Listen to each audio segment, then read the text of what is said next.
मध्य प्रदेश का चुनाव अब धीरे धीरे लगातार चरम पर पहुंच रहा है।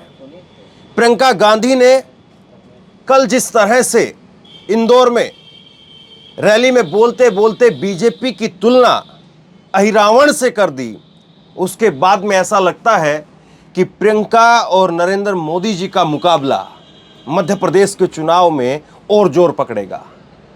आज भी नरेंद्र मोदी जी की 3 सभाएं हैं और प्रियंका गांधी की भी 2 सभाएं हैं। सतना में है, रीवा में है, और नरेंद्र मोदी जी की आज 3 सभाएं हैं, 3 अलग अलग। मोदी जी की भी सतना के अंदर, छतरपुर में और नीमच में है।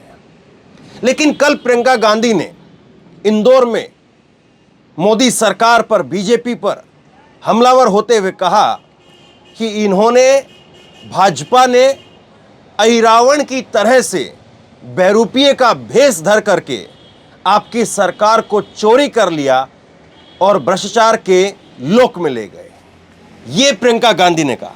आज के अखबारों की ये सुर्खियां हैं कि भाजपा अहिरावण बन गई है और आपकी सरकार को चुरा करके भ्रष्टाचार के लोक में ले गई। ये प्रियंका ने कहा।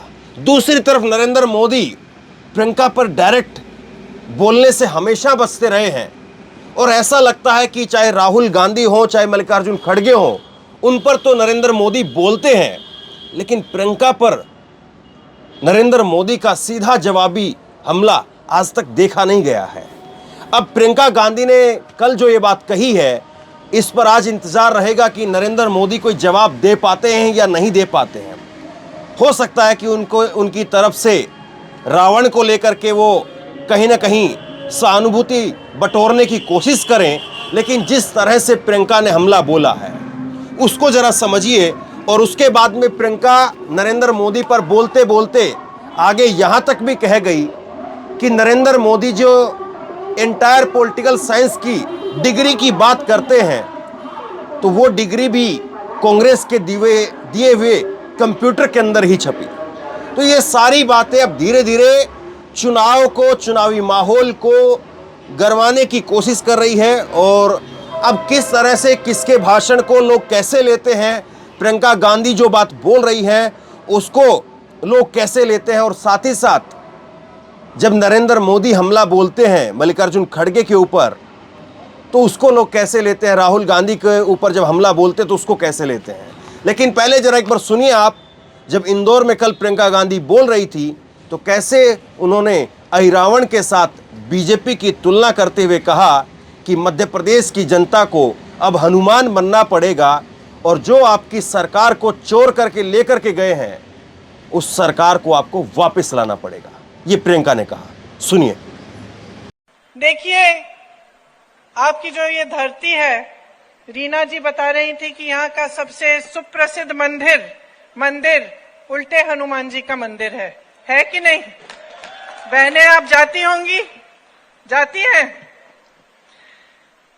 देखिए, रामायण की एक कथा आपको मालूम होगी, जहां अहिरावण ने एक चाल चली और राम जी और लक्ष्मण जी का अपहरण कर लिया। छल से दोनों को पाताल लोक ले गए। हनुमान जी पाताल लोक गए उनको वापस लाने के लिए। उन्होंने अहिरावण का पराजय किया, उन्हें हराया और राम जी, लक्ष्मण जी को अपने कंधों पर रख के वापस ले आए। इस कथा का एक मुख्य संदेश है। क्या संदेश है ये?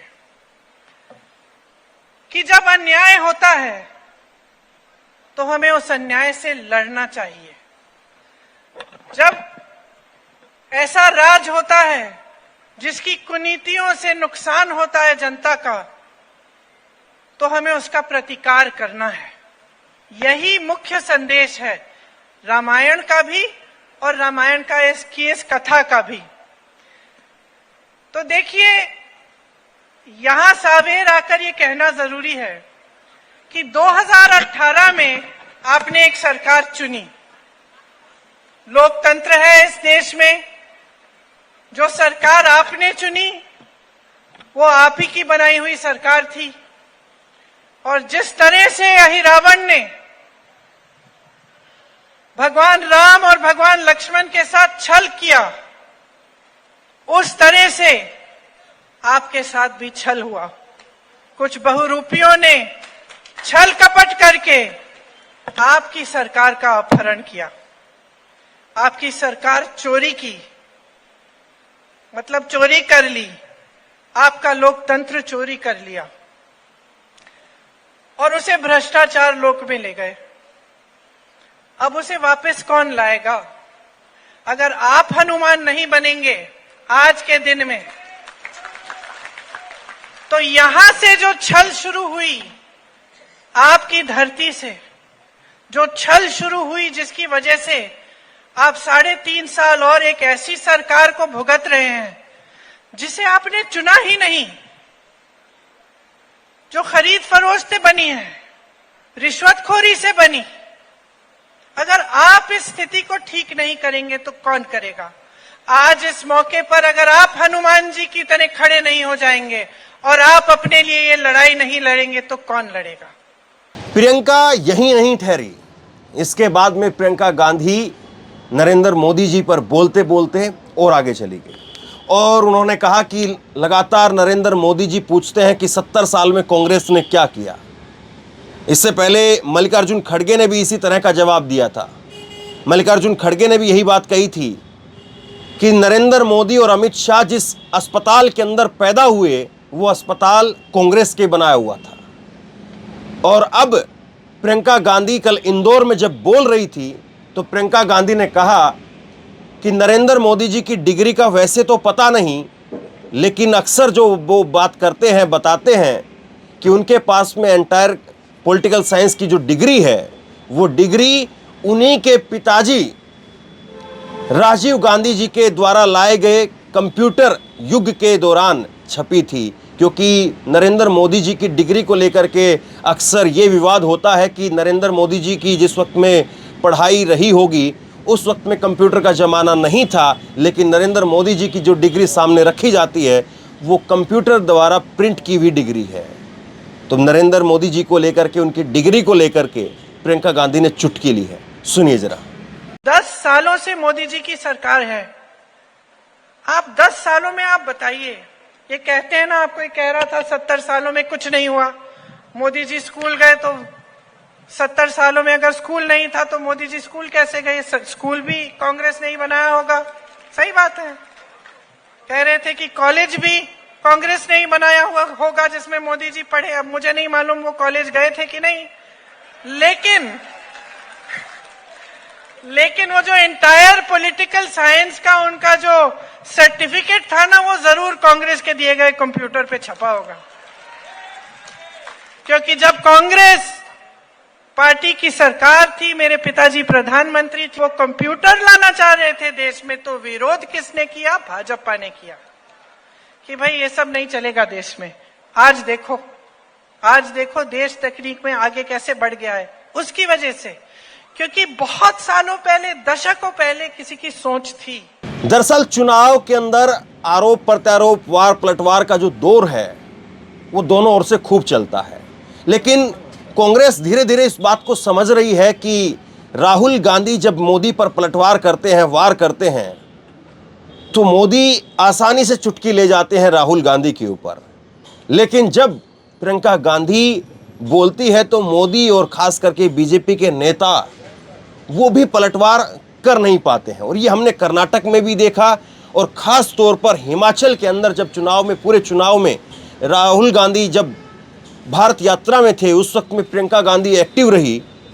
तो प्रियंका गांधी पूरे हिमाचल चुनाव के दौरान हिमाचल के चुनाव की जो कमान थी वो अपने हाथ में रखी और लगातार नरेंद्र मोदी पर वहाँ पर जिस तरह से हमले किए और वहाँ पर कांग्रेस को जिस तरह से जीत मिली, और ख़ास करके वहाँ पर हिंदू समुदाय की जो आबादी है वो 90% से ऊपर है, उसके बावजूद प्रियंका गांधी हिमाचल में कांग्रेस को जीत दिलाने में कामयाब रही।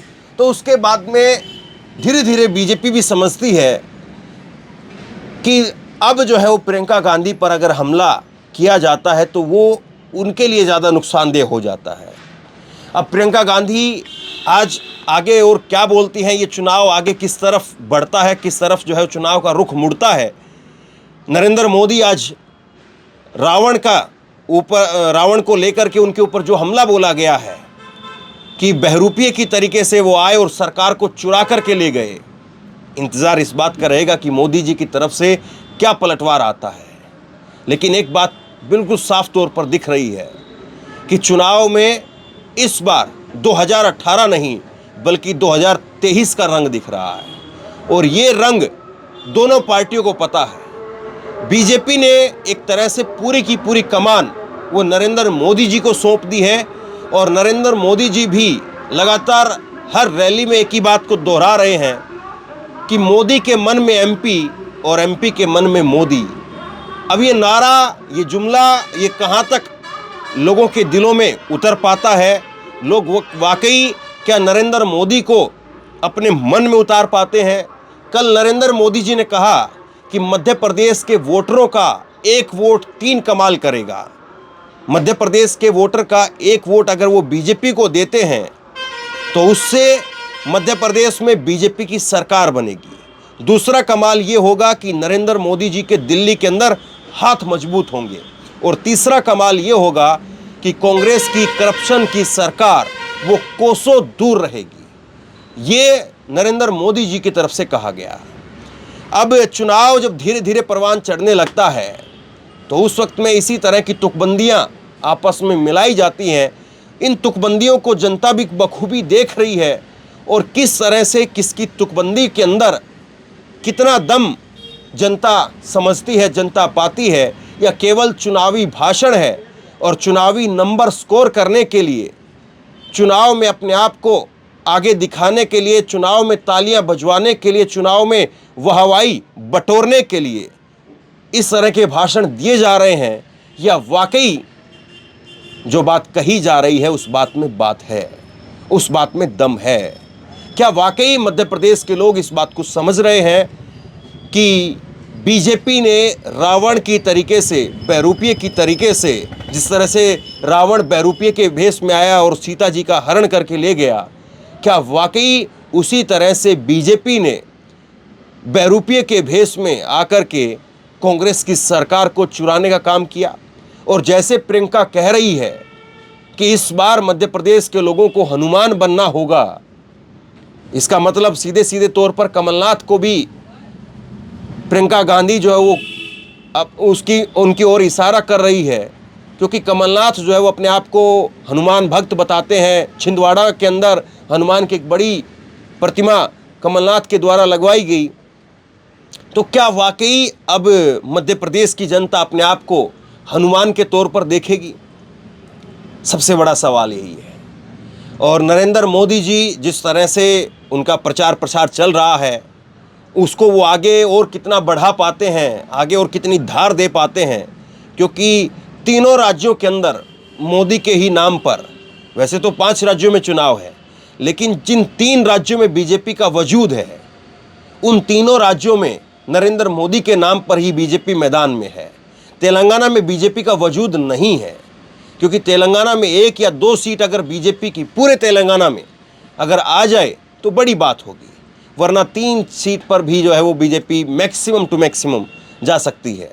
इसी तरीके से पिछली बार 1 सीट रही थी 2018 में तेलंगाना में, और मिजोरम में भी 1 सीट रही थी। पूरे मिजोरम के अंदर सिर्फ 1 सीट रही थी।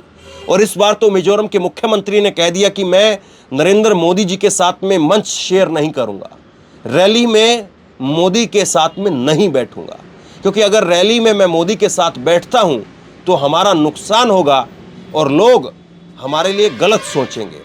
तो क्या अब वाकई नरेंद्र मोदी जी की छवि जो है वो इतनी खराब हो गई है, खास करके पूर्वोत्तर के राज्यों में? क्योंकि मणिपुर जिस तरह से लगातार अभी भी जल रहा है, और लगातार जब कर्नाटक के चुनाव थे, मध्य प्रदेश में चुनाव के लिए प्रचार प्रसार शुरुआत भी नहीं हुई थी, उससे पहले से मणिपुर जल रहा था। तब से लेकर के मणिपुर को लेकर के मोदी जी की जो चुप्पी रही, उसके बाद में क्या पूर्वोत्तर के राज्य जिस बात को समझ रहे हैं, बाकी के लोग भी उसी तरह से देख रहे हैं? सवाल बहुत सारे हैं और धीरे धीरे पर दर परत मध्य प्रदेश की जनता, छत्तीसगढ़ की जनता और राजस्थान की जनता वो जवाब देगी कि इस बार मोदी के कहे पर लोग बीजेपी को वोट देंगे या इस बार बीजेपी के खिलाफ गुस्सा लोगों का देखने को मिलेगा। सवाल यही है। शेयर कीजिए इस खबर को, लोगों तक पहुंचाइए और आप बताइए किसकी बात में आपको कितना दम लग रहा है। नीचे कमेंट बॉक्स में अपनी राय लिख करके जरूर बताइए। इस वीडियो को खूब शेयर कीजिए और इसी तरह की तमाम खबरों के लिए ऑनलाइन न्यूज़ इंडिया को सब्सक्राइब कीजिए। बहुत बहुत धन्यवाद।